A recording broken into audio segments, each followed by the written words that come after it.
Thái Sơn. Nhớ mẹ như nước trong nguồn chảy ra, một lòng thờ mẹ kính cha cho tròn chữ hiếu mới là đào con. Ngày vui trọng đại, những người điều tình yêu sẽ được môi trường mới kính dâng lên hai bên gia đình.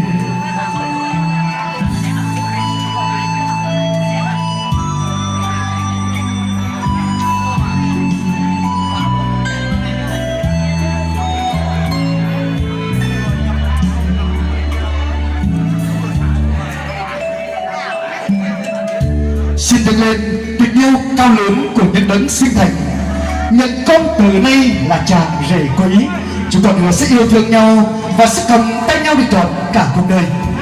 Xin mời quý cháu chú để chúng ta trở về với đoàn họ nhà trai trong ngày hôm nay để nâng những ly rượu tình yêu.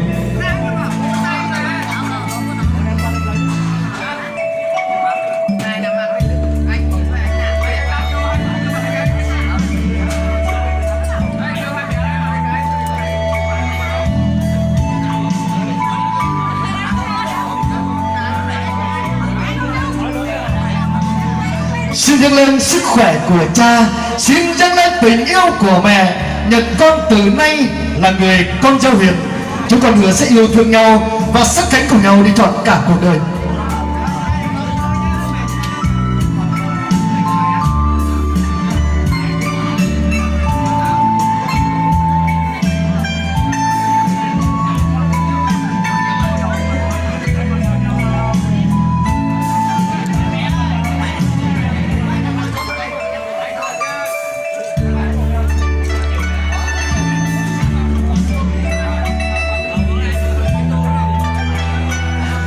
Kính thưa quý vị, và những người điều tình yêu đã được trao tay cho hai bên gia đình và đôi duyên mới. Xin mời gia đình chúng ta cùng dơ cao ly rượu hồng lên ạ.